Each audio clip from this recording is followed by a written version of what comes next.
Hello guys, it's Colatius and Latius, and for today's video, I'll be reading for you Time Subway Station number 4. We still have 2 more days to wait for the last one, so chance meeting. Alright, ooh, this one is 4, thankfully. The doors closed behind me, and the train took off. I stood for a while before raising my head. The mesmerizing outside views remained the same. My brain froze for a moment, but I suddenly realized something. Did I just get off from the doors on the left? If this is left, I put my left hand next to the door, turned around, and looked outside again.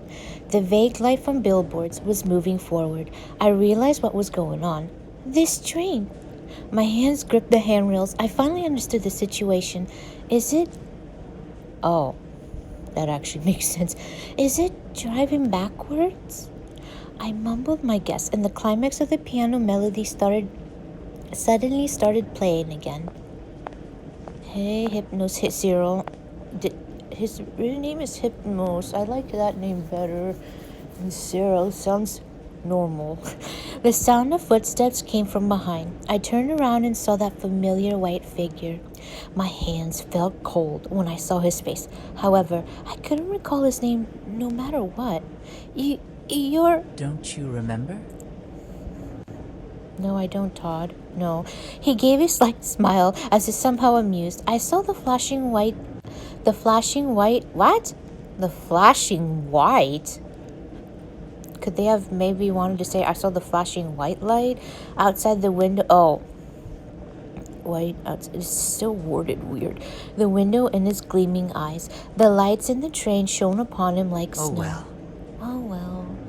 I saw him come close to me and bow elegantly, then reach out his hand towards me. It was slim yet powerful, like a sculpture that was exquisite beyond words. I saw a crystal light shone from his wrist to the tips of his fingers. I grabbed his hand for no reason at all. Consider this moment the first time we meet then. Oh, good. I'm Cyril. Yes. Nice to meet you. Oh, I looked at the open door behind him. It was a bright spring day. Flower petals flew into the cabin and fell on his shoulders like pink, gentle snowflakes. Nice. Bio Research Center, Lucian. Biocenter Research Center. If receptionist was right, Professor Lucian works in this lab. We have spent so much money in this game. Same with you, Nikki. I'm looking at you too, and you cannot get the freaking translation right. You know, I'm not saying it has to be perfect, because it's just too perfect. That's like, damn. Having a research center named after himself, he must be a very senior professor. So either I'm stupid, or these translations, like I'm a very senior professor. It just doesn't make sense. I'll have to be on my best behavior, or else... Yummy. Oh. Just when I was going to knock, the door was pushed open and a young researcher walked out. Young? How old is he? 26, right? Spotting me, he seemed to be surprised, but then he regained his composure and nodded with a smile. He looked at me kindly but remotely, like he was inspecting a strange new being. What? The way he watched me made me a little uneasy, though. Hello, I'm looking for Professor Lucian. Hearing the words, the young researcher seemed to be a little surprised. Lucian? What do you want with him? It's so weird how somebody refers to themselves like Lucian, like Angela. What do you want with her? Like, oh, okay. I'm a producer from Angela's company. Here's my card. I don't understand why this game never, when you named yourself, like it's actually like not Angela's company. It's kind of weird. Is it because it's not her? It should be, right? Here's my card, Lucian. I know it's you. You're just messing with me. I want to invite the professor to be our guest on the show Miracle Finder. Oh, I've heard of that. Why do you want Mr. Lucian on your show? I don't know. Professor John recommended. He interrupted me. I've seen your recent shows. Your choice of topics is somewhat problematic. Uh-oh. Looks like this guy isn't going to introduce me to Lucian. He really has an axe to grind about our show. I tried not to show anger. Ah! Thanks for your advice. Perhaps you don't know our show that well. I got a number from Professor John. I think I'll call him myself. When I found the number Uncle John gave me and tapped the call button, a girl in white walked over. Hello, Professor Lucian. You liar! The young researcher nodded with a smile. The girl skipped happily away, but I was frozen in place. Then the ring of a phone came from his lab coat pocket. Mushy mush. Mushy mushy. I hung up the call and looked up. Oh, I thought that was his call. What? What's that? The cord was sliding on my foot. I was my fat thigh. I was like, oh, I thought it was a bug. The young genius professor was still smiling, but I felt he had become even happier. Would you like to talk inside my office? Oh, I'll go inside your office any day. You can spank me. No, I'm just kidding. Yes, please. Oh, keto. It's keto time. A supermarket nearby. Sorry, but bullshit entertainment. As I purchased my crew's favorite snacks, I rehearsed in my mind how to break the news to them. While lost in thought, a slender hand appeared in front of me. We've grabbed the same bag of chips. Miss Chips! Chipson, hello. I turned my head, and the person beside me turned to look at me as well. A smile was hidden in his deep eyes. I couldn't help but be attracted to him. Keto suddenly covered my mouth with his hand and glanced around. It's Keto! He wants us to obviously not know it's Keto. His smiling eyes told me he's not angry at all about my impulsiveness. Shh. I don't want to get noticed. I know you don't. I nodded. Our little scene seemed to have drawn attention, so we squatted down in hiding. We crouched together next to that shelf, waiting until he could get away unnoticed. Looking at the bag of chips in my hand, I suddenly had a surprise to laugh. I know my laughs are no good. Huh? Sorry, I just saw you on huge screens, and now you're squatting here like little kids. I can't help it. It's a lot of fun. If I were still a little kid, I definitely wouldn't let you have the last bag of chips. You are a kid. He's like, I definitely would. He acts like a kid. I miss this Keto so much. I turned around and found Keto looking at the chips in my hand, seemingly not willing to give up. I now felt like I was in some big secret, and my heart somehow beats faster. You really like this flavor of chips? Actually, I can't really recall. Since my career took off, I don't get to eat chips. Oh, no. I just, want to see the prize card inside. Everyone is collecting them, right? Prize card. You know, just last month, now that he mentioned it, it's not a prize card, but if you were following the 25th Pokemon anniversary, I just opened the card yesterday, too. Like, I think it was... I know it's Cinnamon Toast Crunch because that's what I got. They had like a pack with the cards in it. Now, obviously, I wasn't going to buy a lot of cereal because that would be way too much to collect them all. So that's kind of what this reminds me of, except it's not chips. I held up the chips and saw the notice on the packaging about promotional Batman. Oh, they actually was able to use the name Batman? You're allowed to, right? That's not copyright, is it? As long as you don't show the Batman picture, AR cards. I thought for a moment, opened the pack, and took out the card. Take it. Thanks. If we were kids, we would already be best friends. Aw. What? Oh, no. I haven't paid for it yet. Silly me. Oh, yeah. Oops. Let's just pay up late. What? Later. So sorry, ma'am. I'll buy 10 bags later. Sorry. Aw. We looked at each other and burst out laughing, remembering what he just said. I handed him a chip. Here, kiddo. You can bite my chips, bro. Now that it's open, don't you want to have a try? Keto looked at me in surprise. One chip couldn't hurt, right? He's like, I'm gonna just... Keto hesitated for 2 seconds and took the chip. Yeah, thanks. Do you like chips? Salt and vinegar, baby. Yes. Who doesn't? Unless if you don't eat them because, it's unhealthy food, because it really obviously is. You don't want to gain weight, that's different, but otherwise, who hates chips? Yes, this is my favorite flavor. I like the salt and vinegar. I like the cooked kettle chips, the one that's like normal flavored. Those are nice. The Lay's chips. You like this Yes. flavor? Okay, I'll keep that in mind. Yes, kiddo baby. He looked into my eyes and let out a smile. Even though I know smiling at fans in his job, I couldn't help but feel my face get all flushed. Thanks. I have to go now. Next time we meet, I'll bring my favorite snack to share with you. Oh, that's so cute. Loveland Police Station. I'm saving Victor's for last. Officer Landsman, just who were you saying is a big shots boy? Who's that? That was not Gavin's voice, was it? The voice made Officer Landsman jump. Hey, officer, that was Gavin, but then again, what? Hey, Officer Gavin, nothing. She's just looking for you, and you weren't here. Huh? I looked back. A tall guy wearing all denim was walking over. Even without the uniform, he still gives off a strong, uptight feeling. He fixed his eyes on me, making me feel a little afraid, though. I mean, do I trust him? He somehow impishly raised the corners of his mouth in a smile. Do you remember me? Are these? Okay, I have to go back to the very beginning and look at these, because I have a feeling this is exactly the same. As in, like, we're going back, right? And the reason why I asked that is because if it's the same voice and everything, they just rip it out and put it here, right? The reason why I say that is because what an improvement Gavin's voice Joe did with him, because I was like, who is that?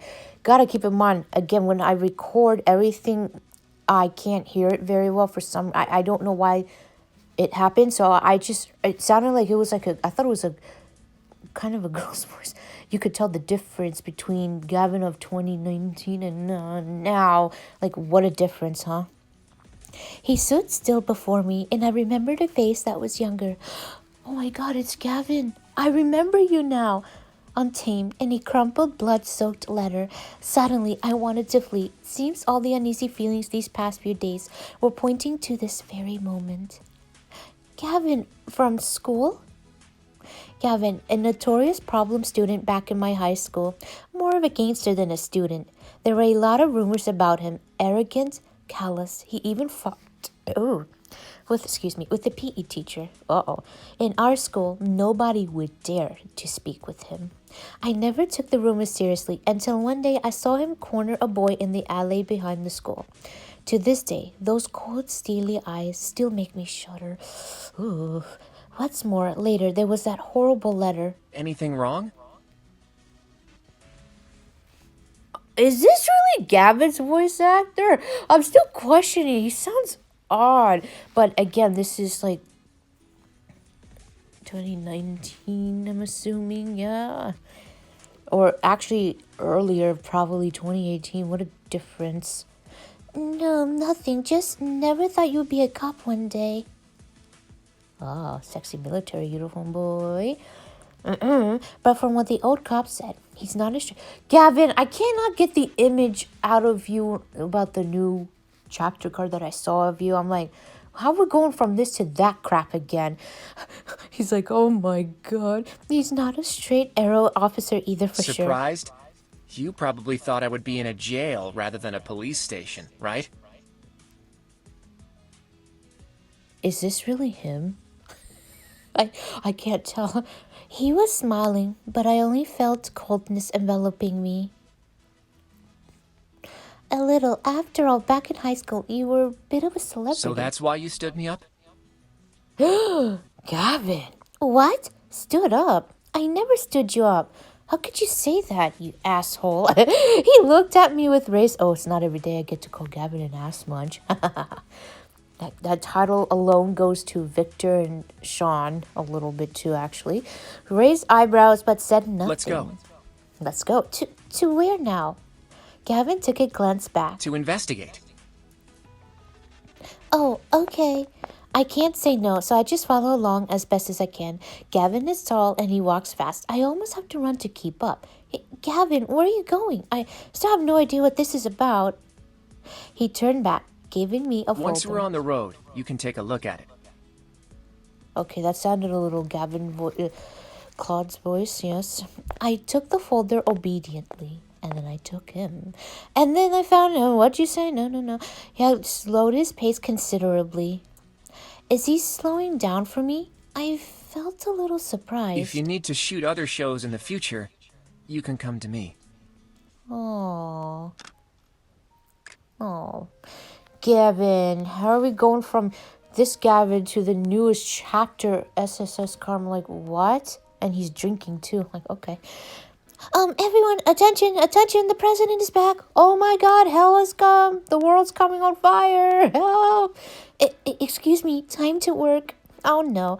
I nodded, sitting quietly aside, watching the hustle and bustle of the office. Perfect. No matter what, I have to make the CEO of LFG reconsider the funding withdrawal. Goldman rushed in like the wind. Oh my god, I don't get paid enough. Victor chews the hell out of me out. The office was back at tip-top shape, you mean? With everyone in their places. Several chiefs, waited at the entrance. When Goldman walked by, he stopped in surprise. Not you again! Oh, security, walk her ass out. Yes, but then there was a commotion at the door. The CEO has arrived. You could hear a pen drop. The last episode of Miracle Finder was popular. Do you want to take a look? I've got no time to chat about Miracle Finder right now. Victor's roasting my ass here. Whatever it is about, hold off on it, okay? Please. Later, I'll get you some solid film and television deals, but now you have to listen to me. Sit tight. If you make a peep, it will be your last. He shoved me back to the nearest seat and rushed to the gate. I nodded blankly. There were so many people around the CEO. I couldn't get a clear view at all.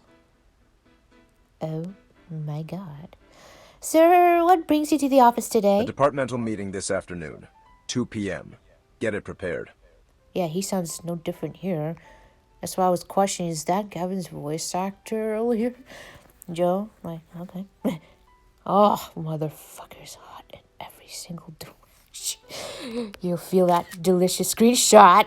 Ah, the voice of his CEO. Oh yeah, familiar somehow, and it sends shivers down my spine. Sure, if you're not going to Carrie's banquet tomorrow, do you want to confirm it with them yourself?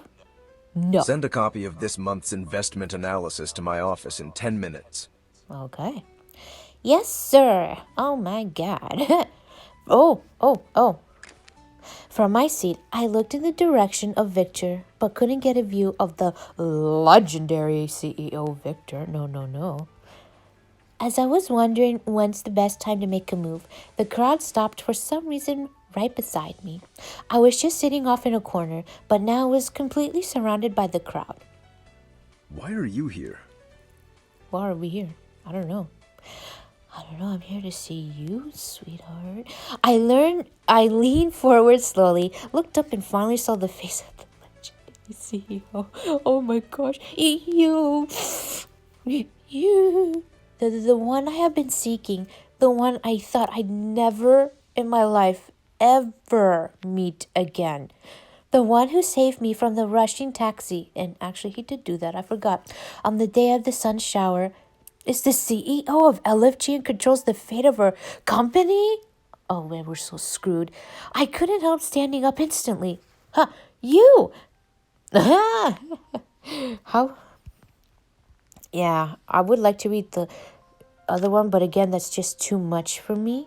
So with that being said, how much does this have? Ooh, this one has 6. Ouch.